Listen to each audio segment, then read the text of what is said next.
학생, 공부 잘해? 이 메시지는 어때요? 학생 입장에서는 아니 누구신데 나한테 이런 거 대뜸 물어? 하면서 기분이 안 좋을 수 있죠. 이렇게 되면 서로 갈등이 발생할 수 있는 거예요.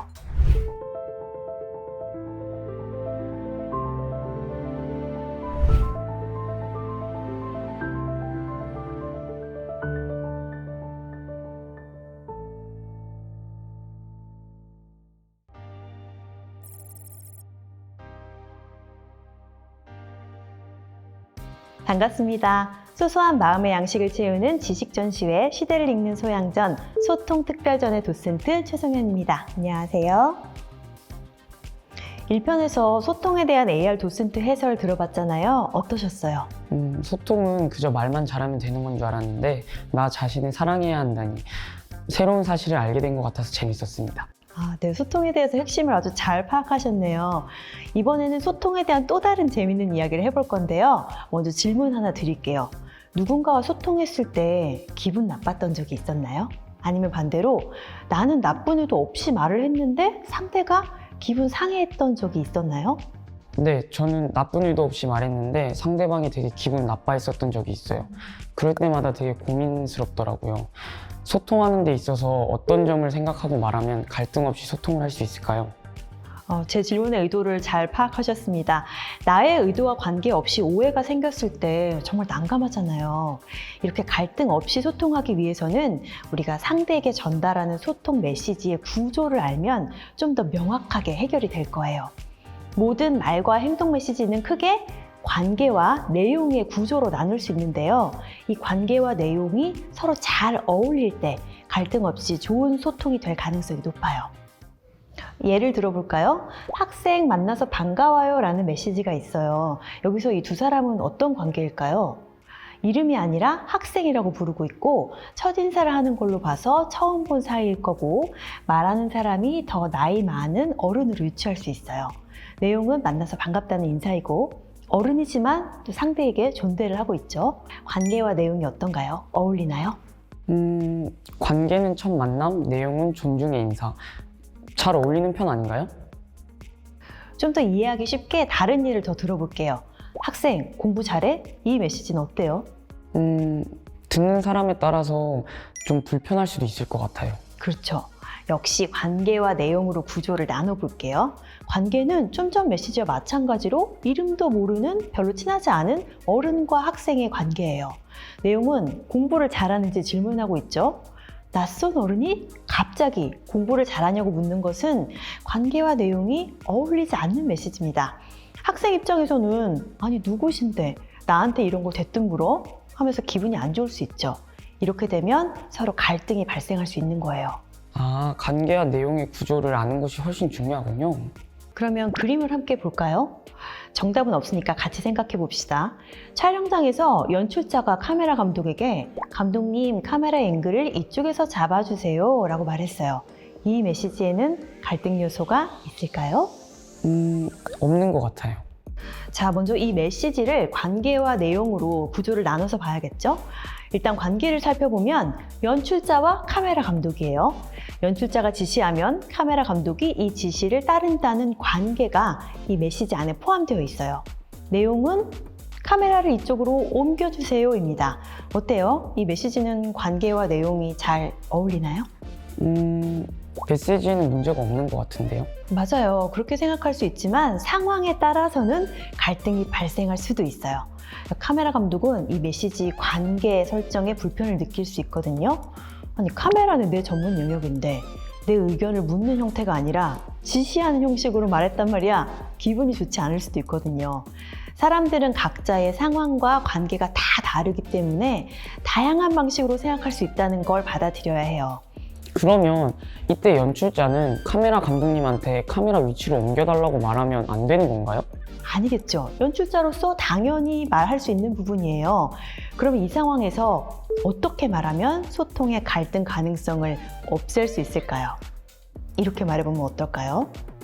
감독님, 이쪽에서 배우 뒤로 창문이 같이 잡히는 앵글이 좋아 보이는데 감독님이 보시기엔 어떠세요? 자, 어떤가요? 이렇게 말하면 관계 설정이 좀 달라져 보이죠? 연출자가 카메라 위치를 왜 이동하고 싶어 하는지 설명하고 카메라 감독의 의견을 물어보는 내용을 추가함으로써 연출자가 지시하는 사람이 아니라 카메라 감독의 의견을 존중하고 답변을 들은 후에 본인의 의사를 결정하는 사람으로 관계가 바뀐 거예요. 그렇지만 여전히 내용은 카메라 이쪽으로 옮겨주세요 라는 걸 듣는 사람은 알죠. 센스 있는 카메라 감독이라면 이 연출자가 배우 뒤에 창문, 빛 등의 주변 요소들이 같이 잡히는 걸 좋아하는구나, 이런 정보를 습득해서 다음 촬영에 적용하게 될 거고요. 그러면 연출자도 이 감독님은 지난번에 얘기했던 걸 기억했다가 센스 있게 알아서 해주시네, 신뢰도가 높아지겠죠. 이런 과정이 아주 긍정적인 좋은 소통의 축적입니다. 그러면 이 상황에서 좀 더 관계를 살펴주기를 선호하는 사람이 있는 반면에 좀 더 직설적으로 얘기하는 것을 선호하는 사람이 있을 수 있잖아요. 그럼 사람마다 메시지의 구성을 다르게 해야 될까요? 맞아요. 그래서 소통이 어렵지만 의미가 있어요. 상황과 사람에 따라서 관계와 내용의 비중이 잘 어울리는지 생각해보고 상대는 나와 다를 수 있다는 걸 받아들이는 자세가 좋은 소통의 시작입니다. 여기서 궁금한 게 있는데, 도슨트님은 새로운 사람들을 많이 만나보셨잖아요. 그러면 처음 만난 사람과 대화를 어떻게 자연스럽게 하나요? 혹시 노하우가 있을까요? 그쵸. 서로에 대한 정보와 신뢰가 없는 사적인 첫 만남에서 실수하지 않으려면 지금 메시지에서 내용은 가볍게, 관계 형성에 비중을 많이 두는 게 좋아요. 일단 첫 이야기의 주제는 지금 같이 보고 있거나 같이 경험하고 있는 가벼운 것이 좋아요. 아니면 여기까지 오는 길, 교통편 이야기, 음료를 마시거나 식사하는 자리라면 메뉴처럼 가벼운 주제부터 시작하는 거죠. 그래서 처음 만날 때 날씨 얘기를 많이 하는군요. 그러면 처음 대화를 할 때 주의해야 할 점이 있을까요? 그럼요. 이 첫 만남이라는 특수한 상황에서 어색할 때 벌어질 수 있는 부정적인 상황에 대해서 주의해야 할 몇 가지를 말씀드릴게요. 먼저 상대의 헤어스타일, 메이크업, 의상, 소지품 같은 외적인 것에 대해서 칭찬할 거 아니라면 말하지 않는 편이 좋은데요. 설령 이야기를 꺼냈다고 하더라도 특이하시네요, 처음 봐요 같이 해석의 여지를 남기는 애매한 말로 마무리하지 않는 것이 좋습니다. 예를 들어서 노란색 폰 케이스 처음 봐요 라고 하면 듣는 사람이 그래서 이상하다는 건가? 오해할 수 있잖아요. 이 경우에는 노란색 폰 케이스 처음 봐요, 제가 노란색을 좋아하거든요, 혹은 너무 잘 어울려요, 이렇게 긍정적으로 문장을 마무리하면 좋겠죠. 추가로 주의해야 할 점이 애매하게 아는 지인 이야기도 지양하는 것이 좋습니다. 어색감을 깨기 위해서 공통으로 아는 사람 이야기를 하면 빨리 편해질 거라고 생각하는 분들이 종종 계시더라고요. 예를 들어서 함께 아는 지인을 A라고 할게요. 둘 다 A와 아주 친한 게 명확할 때는 분위기가 유연해질 수 있어요. 그런데 상대가 단지 A랑 같은 회사를 다녔다, A랑 같은 학교를 다녔다는 사실만으로 저 A랑 친해요, A 알죠? 라고 말하는 건 위험해요. 상대와 어떤 관계인지 잘 모르는 상황에서 제3의 인물을 대화에 끌어들여서 굳이 불필요한 벽을 만들 필요가 없다는 거죠. 친해지려고 제3의 인물을 얘기하는데 오히려 그게 더 독이 될 수도 있겠네요. 맞아요. 그리고 상대의 말에 리액션을 잘해주세요. 상대가 내게 긍정적인 메시지를 보냈으면 나도 대화를 이어갈 수 있게 반응을 해주는 거예요.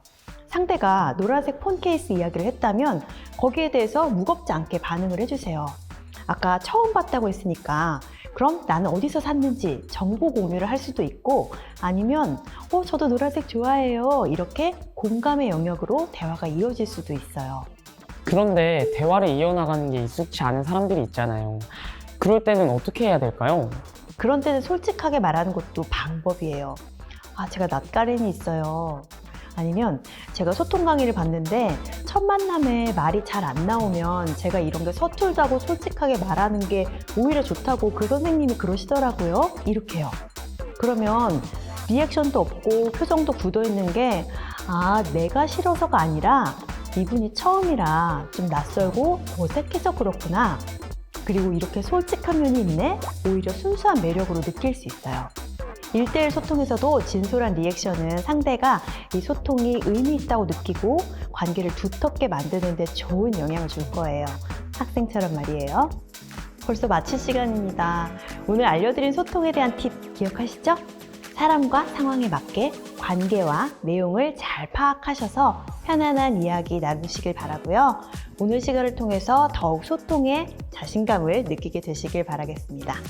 지금까지 소소한 마음의 양식을 채우는 지식 전시회, 시대를 읽는 소양전, 소통특별전의 도슨트 최정현이었습니다.